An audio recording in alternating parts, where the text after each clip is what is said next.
看下去。各位老友記大家好，我係你哋嘅老朋友。今日呢篇文章我哋唔講其他嘢，就講下點樣將我哋辛辛苦苦儲落嘅養老錢睇得實啲，守得穩啲。正式開始之前，有啲人看下去，我想先同各位老友記講句真心話。如果你覺得今日開頭講嘅呢幾句講到你心坎入面，你就喐下手指公點個訂閱，你點咗訂閱，我哋之間嘅緣分就定咗落嚟。跟下去，以後你就係呢個小天地嘅貴客。我呢度有咩好嘢有用嘅嘢？第一個諗起嘅就係你放心，我唔會日日煩你，只會將最實在嘅嘢留俾你。既然看下去，咁我哋而家就正式開始，將心底話攤開嚟講。唔知你平時生活入面有冇過呢種感受？我哋辛辛苦苦大半世後生嘅時候，一把屎一把尿將仔女湊大，跌下去節衣縮食，就盼住佢哋有出息。好彩而家仔女都成家立室，事業穩定，我哋都應該唞翻啖氣，享下清福啦。但偏偏到咗應該安樂嘅時候，心裏嗰條線反而繃得更緊。一人看下去，點解？因為我哋手頭嗰啲過日子嘅錢，嗰啲養老金總覺得留唔住。你有冇呢種感覺？明明每個月嘅退休金都準時到帳，仔女又孝順，過年過節仲俾啲零用錢。一人看下去，但係一年到頭計數，手頭竟然儲唔到幾多錢。唔係呢度壞咗要整，就係嗰度有突發事，再唔係就身體唔舒服，去趟醫院錢就好似倒水咁使出去。我哋個心呢，看下去就開始嘀咕，呢啲錢點解好似揸喺手嘅幼沙一樣，揸得越實漏得越快呢？其實我哋呢輩人骨子裏邊都有勤儉持家嘅好習慣，屋企嘅嘢就算舊咗爛咗，間看下去都唔捨得掉，成日諗住萬一第時用得着呢。呢個習慣好唔好？從感情上講，嗰係對日子嘅珍惜，係好品德。但係從我哋居家過日子嘅氣場嚟講，有啲嘢堆得耐咗，擺嘅位置唔啱，佢真係會靜靜雞，不知不覺咁影響我哋屋企嘅財運同健康。今日呢篇文章，我哋唔講那些虛嘅大道理，就用最通俗嘅白話，好好咁拆解下。隔人看下去，我哋屋企最容易被忽視嘅幾個漏財窿窿罅罅，順便我將李居明先生講過嘅那些唔使錢、唔使點費力嘅化解小秘方，同你逐樣講清楚。我哋嘅目的得一個，啲人看下去，一齊守護好我哋嘅養老錢袋。講具體點做之前，我要先同你食粒定心丸。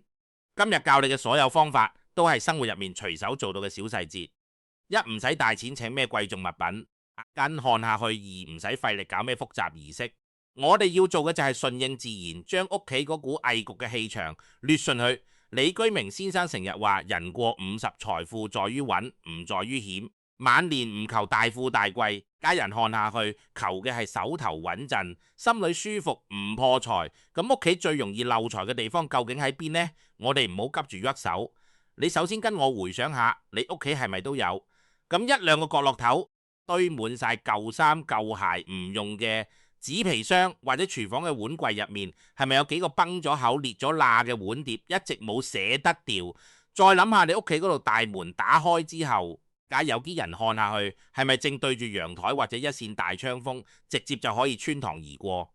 如果你屋企有咁嘅情況，你唔使急，今日我哋就將呢啲事逐件講清楚，加歇下去。跟住落嚟我要講嘅第一個地方，亦係最容易被忽略嘅大門同陽台。好多朋友為咗屋企通風，中意將大門同陽台門窗全部打開，咁樣風係對流。看下去，屋企的確涼爽，但係傳統理念入面呢個叫做穿堂風，又叫做穿堂煞。你諗下，大門係屋企嘅納氣口，財氣福氣都係從大門入嚟嘅。如果門同陽台直通通，一入嚟收一聲就從陽台走咗，呢個舊陣時叫做左手入右手出，氣流太快，留唔住氣，財氣自然就留唔住。你係咪覺得屋企開銷總係無端端多咗？慳下去，明明冇買咩大件嘢，錢就係唔見咗。我往往就係呢股穿堂風帶走嘅。我認識一位張阿姨，佢屋企就係呢種典型格局。張阿姨退休金唔低，個仔又孝順，太兒係，但係佢成日同我訴苦，話呢啲錢點都儲唔到，而且夜晚瞓覺都瞓得唔安穩，個心成日懸住，覺得有啲事會發生。佢同我講，我每個月嘅錢都唔知使咗去邊。月尾一睇，加瞓前都唔剩。後來我建議佢喺客廳靠陽台嘅位置，唔係正對住門，稍為偏少少嘅地方，種一盆大塊葉嘅綠植，好似富貴竹、發財樹呢類意頭好嘅。躲人看下去，再喺陽台窗上面掛一層薄薄嘅紗簾，就係呢兩個小改變。過咗1個月，張阿姨專登嚟揾我，揸住我隻手話神咗，呢個月手頭竟然鬆動咗，冇亂使錢。家人看下去，而且夜晚瞓覺踏實好多，心裏面嗰條繃緊嘅弦好似真係鬆咗落嚟。所以各位朋友，如果屋企都係呢種情況，你不妨試下呢個方法，用植物同簾將氣流放緩，間看下去，財氣就留得住啦。呢度有個小細節提提你，綠植唔好揀有刺嘅，譬如仙人掌、仙人球呢類，我哋要嘅係圓潤溫和嘅葉子，富貴竹、發財樹、龜背竹都係好好嘅選擇。擺好之後，記得定時淋下水，抹下葉，等佢哋生得有精神啲。植物有生氣，屋企嘅氣場自然就活起嚟。除咗綠植，如果屋企空間允許，都可以喺門口同陽台之間擺一個矮櫃，櫃上面放啲意頭好嘅擺件，譬如葫蘆、平安瓶。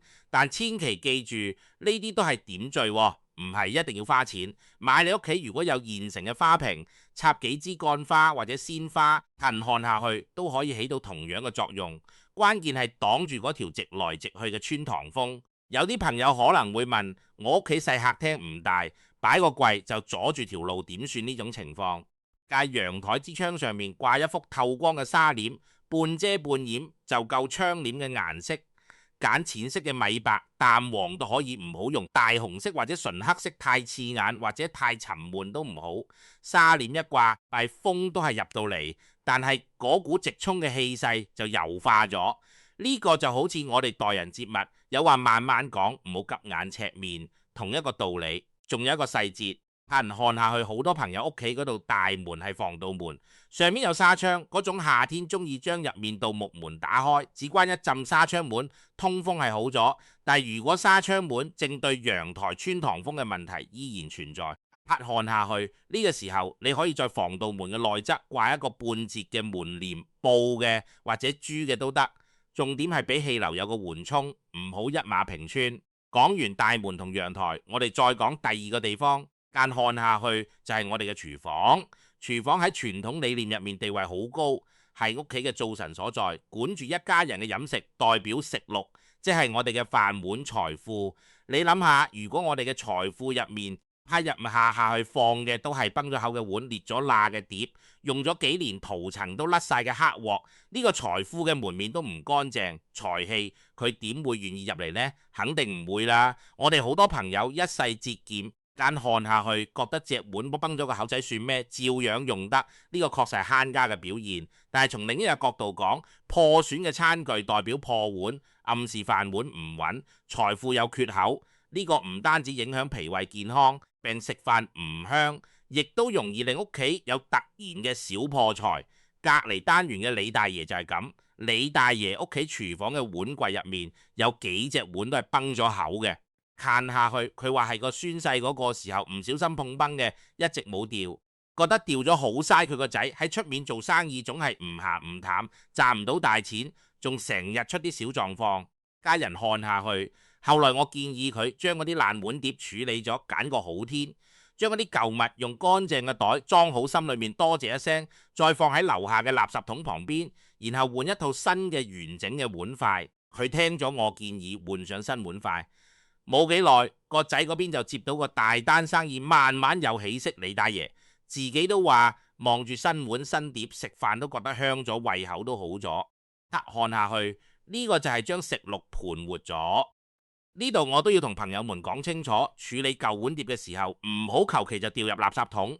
你可以揾一個乾淨嘅紙箱或者布袋，將爛碗碟裝好，就係心裏面默念一聲多謝你哋呢幾年嘅陪伴，再放去樓下嘅垃圾回收點。呢個唔係迷信，係我哋對日子嘅一種尊重同感恩。有咗呢份心，換上嘅新碗碟先至帶嚟新氣象。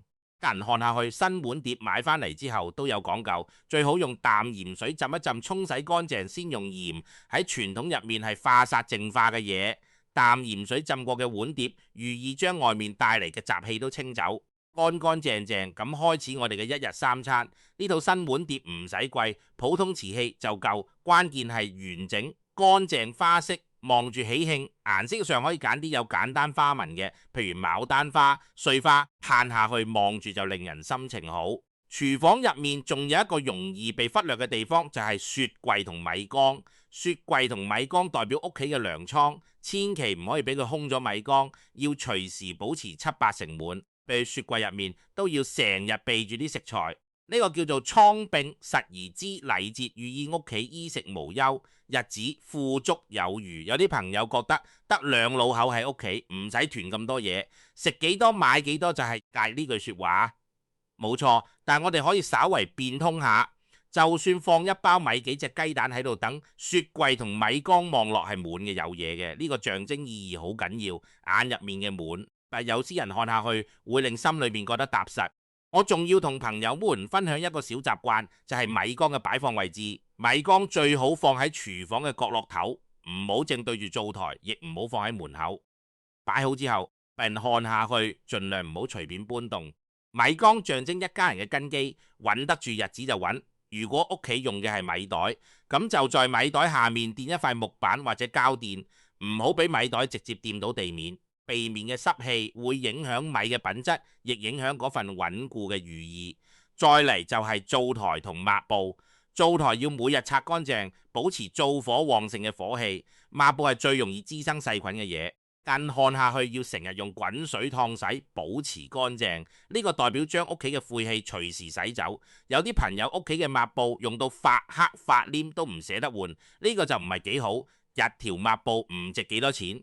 家人看下去，但係乾淨企理嘅廚房帶俾人嘅係實實在在嘅好心情。講到灶台，仲有件事要提提朋友們，灶台上面唔好堆放太多嘢，尤其唔好放啲塑膠製品或者易燃嘅物品。間下去，灶台周圍要保持清爽，炒餸嘅時候鑊蓋鑊鏟用完就收好，唔好堆到亂龍。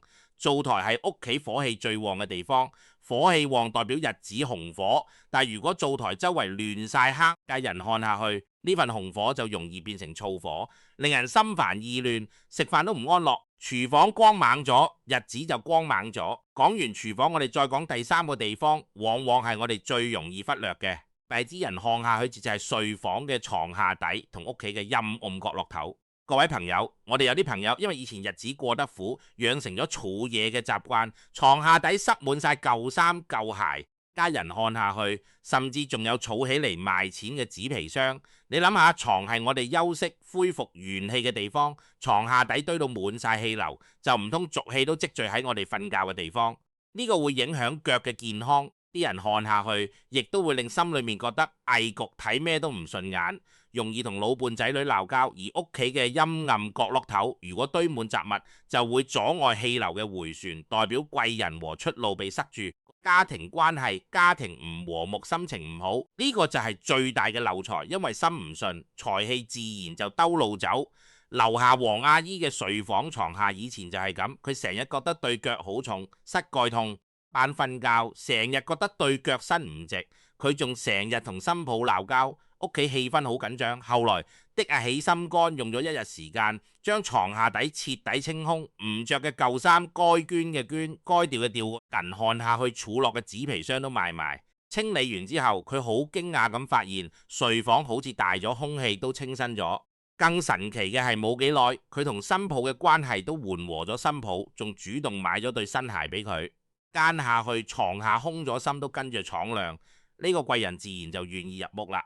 呢度我都同朋友們分享下床下底嘅清理，唔係要你將啲嘢全部掉晒，而係要有揀擇有方法。介意人看下去，嗰啲確實多年唔着嘅衫、唔用嘅鞋，該處理就處理。如果有一啲係有紀念價值嘅，譬如仔女細個時候嘅衫，或者老伴送嘅禮物，可以揾個收納箱裝好。架子也去放喺櫃頂或者雜物房，而唔係堆喺床下底。床下底最好保持空曠，或者只放一啲疊好嘅乾淨床單被袋。仲有一個小細節，床單被袋嘅顏色，朋友們揀淺色暖色嘅，譬如米色、淺粉紅、淡藍、深色嘅床單會吸光，令睡房顯得沉悶。淺色嘅床單反射光線，睡房就顯得光猛，人瞓落去心情都跟住放鬆。閉前看下去，我哋辛苦咗一日，瞓喺一張乾淨光猛嘅床上面，嗰啲先係真正嘅享受。另外，屋企嘅陰暗角落頭，譬如客廳嘅牆角、玄關嘅轉角，都要保持乾淨企理。放一盞細夜燈，或者放一盆內陰嘅綠植，譬如綠羅吊蘭。燈光同綠色植物都可以令陰暗嘅角落頭活起嚟，令氣流可以順暢咁回旋。講到角落頭，介人看下去，我哋再深入一層，好多朋友屋企都有儲物房或者雜物房，呢個空間最容易成為被遺忘嘅角落頭。雜物房入面嘅嘢堆咗一年又一年，有啲甚至搬入嚟之後就冇喐過。看下去，我建議朋友們趁住天氣好嘅時候，將雜物房都翻一翻，嗰啲過期嘅食品、唔用嘅電器、鋪陳嘅舊書報，該掉嘅掉，該賣嘅賣，雜物房清爽咗。跟看下去，成個屋企嘅氣場都會跟着順起嚟。講到這裡，我仲要同朋友們講一個同廚房同睡房都有關係嘅事，就係屋企嘅水流。廚房嘅水龍頭同衛生間嘅水龍頭，家人看下去，如果滴水嘅情況，要盡快整好滴水。喺傳統理念入面，代表財氣外漏，一滴一滴咁漏，時間耐咗都係一筆唔細嘅水費。更重要嘅係滴水嘅聲，喺安靜嘅夜晚，壞見看去，容易令人心煩，影響睡眠。整好一個漏水嘅水龍頭，使唔到幾多錢，但係換來嘅係一份清靜同安心。啱先我哋講咗3個漏財嘅地方，但係好多朋友可能會問：北企細冇玄關點算？或者我床下底係櫃冇法清空點算？呢啲問題都好實際。其實化解嘅辦法都係靈活變通，唔一定要生搬硬套。譬如冇玄關嘅朋友，介人看下去，可以喺門口旁邊放一個鞋櫃，就算好細都可以起到一個擋嘅作用。如果連鞋櫃都放唔到，就喺門上面掛一個半截嘅門簾布嘅或者珠嘅都得。靠機人看下去，重點係俾氣流有個緩衝。床下底係櫃嘅朋友，咁就唔係清空嘅問題，而係整理嘅問題。將櫃入面嘅嘢收納整齊，唔好塞到亂晒。閂埋櫃門之後，間看下去，外面望落整潔清爽，咁都係可以嘅。跟住落嚟講，一個同我哋自身有關嘅就係床頭嘅位置。好多朋友可能冇留意過床頭嘅方向同擺放，對睡眠質量影響好大。第下策，床頭一定要靠實牆，呢個叫有契靠山瞓覺先至踏實，千祈要避開橫梁壓頂，即係床正上面有橫梁嘅話，最好將床移開或者吊頂將橫梁遮住，都唔好俾鏡對住床。半夜醒咗，容易被自己嘅影嚇親，影響心神。仲有衛生間嗰道門，平時唔用嘅時候，最好閂埋。衛生間係水氣最重嘅地方，亦係胃氣之源。如果嗰道門一直開住，間看下去，濕氣同胃氣容易擴散到客廳同睡房，影響屋企嘅空氣質量窗，要成日打開通風，保持乾燥。如果衛生間冇窗，咁就裝一個抽氣扇，定時開一開，將濕氣排走。一看下去，我哋啱先講咗好多家居佈局嘅細節，但係仲有一件好重要嘅事，就係我哋同鄰居同外人嘅關係。我哋住樓樓上樓下左鄰右舍都係抬頭唔見低頭見。派人看去，如果同鄰居鬧交，心裏邊唔痛快，返到屋企氣場都係繃緊嘅和氣生財。呢個和氣唔單止係屋企人之家，和和氣氣同出面嘅人都要和和氣氣。見到鄰居打聲招呼，夠啲人看下去，有咩事大家幫下手，心裏面舒服，日子就順。好啦，朋友們，我哋啱先將屋企嘅3個漏財格局同化解嘅方法都講完，但係我仲想同朋友們傾多幾句。不治下去，關於我哋晚年嘅心態，我哋講咗咁多整理屋企調整格局嘅方法，歸根究底都係嗰幾句老話：家和萬事興心，歡福自來。我哋整理屋企，而家有啲人看下去，其實就係整理自己嘅心境，將嗰啲破舊嘅冇用嘅嘢清理出去，唔單止係令屋企乾淨，更加係俾我哋嘅心靈騰出一塊空地，用嚟承載快樂同安寧。家人看下去，我哋將屋企收拾得舒舒服服，身體硬朗，精神飽滿，呢個就係晚年最大嘅福氣，亦係俾仔女減輕最大嘅負擔。反過嚟講，俾人看下去，如果我哋自己成日心煩氣躁，同老伴鬥氣，同仔女置氣，咁再好嘅風水格局都係嘥氣。因為最好嘅風水就係我哋自己呢塊面成日笑口常開嘅人，面部肌肉放鬆，隔看下去氣場自然柔和，容易吸引好人。好事相反，成日苦口苦面，氣場就係緊縮嘅好運氣，見到你都要兜路行到咗我哋呢個年紀。最重要嘅唔係有幾多錢，家人看下去，而係有一份遇事唔慌嘅從容，有一個健健康康嘅身體，有一個和和睦睦嘅家庭。有咗呢啲，你嘅手頭自然就鬆動，日子自然就順心。我哋今日傾咗咁多，朋友們，家人看下去，你覺得自己或者身邊嘅老姐妹老兄弟有用嗎？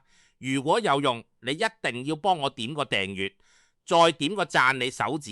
呢一喐點嘅唔係讚，係我哋之間嘅緣分。你點咗訂閱，有知人看下去，以後我哋就好似老朋友咁，成日聚喺呢個小天地傾偈。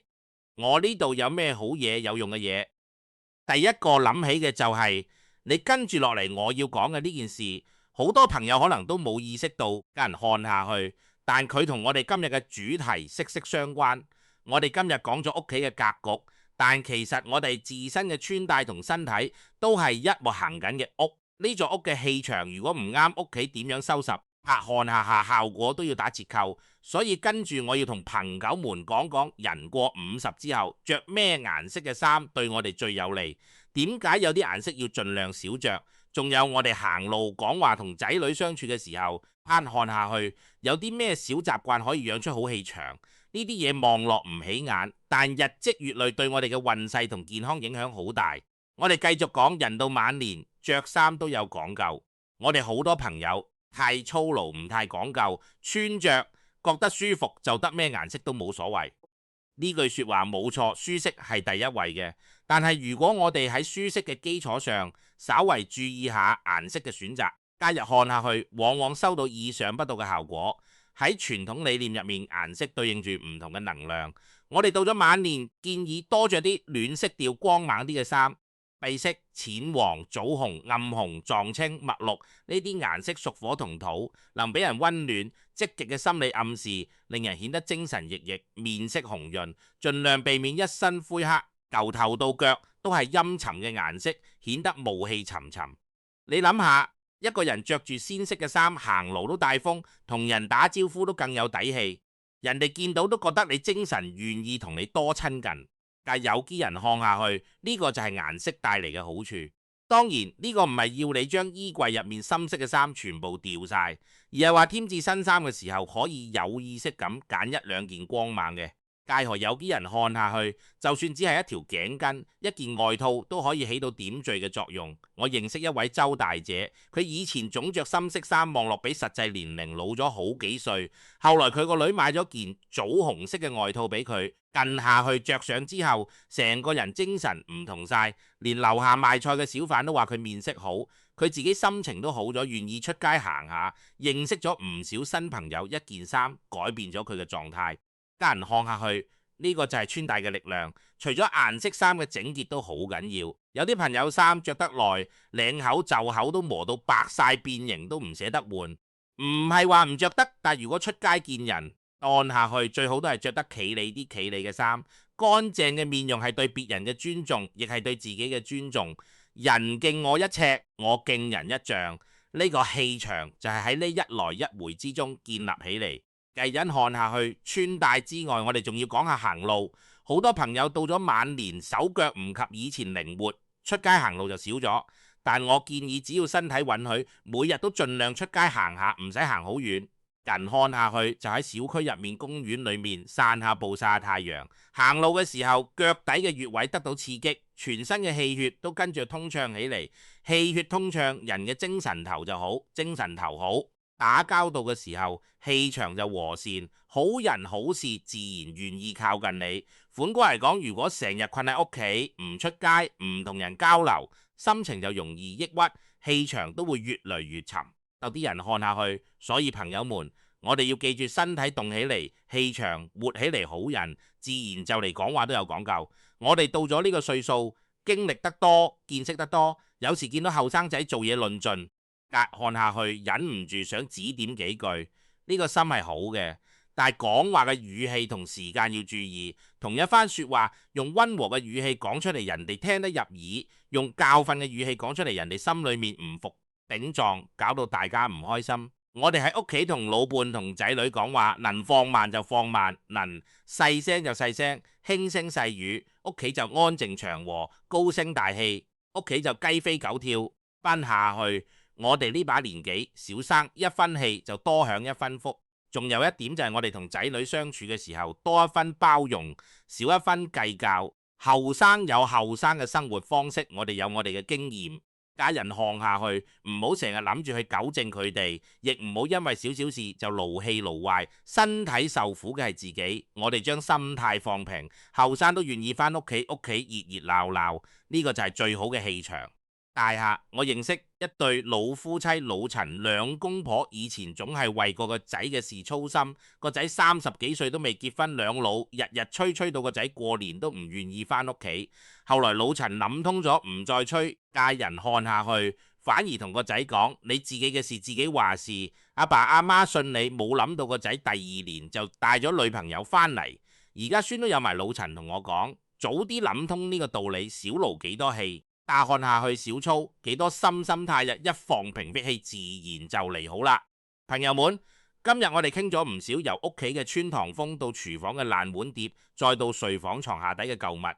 假有人看下去，仲有我哋自身嘅穿戴行路講話同仔女相處，呢啲都係生活入面最唔起眼嘅小事，但偏偏係呢啲小事靜靜雞咁影響住我哋嘅日子。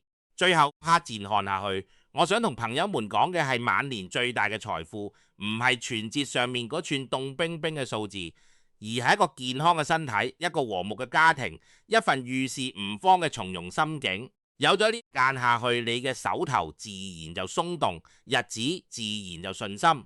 各位朋友覺得今日嘅內容對你有幫助嘅話，就幫我點個訂閱，再點個讚，以後我哋就好似老朋友咁。家人看下去，成日聚喺度傾偈講嘢。今日呢篇文章嘅最後，我想請朋友們喺評論區入面留低一句話，你就打上和氣財呢4個字。呢4個字係我哋中國人過日子嘅根本。有啲人看下去，你將呢4個字留喺評論區，就係俾自己、俾屋企人許下一個美好嘅祝願。我雖然唔能夠一個一個回覆，但係你寫下祝福嘅嗰一刻，我哋嘅心就在一齊。願我哋大家今日起晚年手頭鬆動，身體硬朗，合家幸福，福氣滿滿。我哋下回見。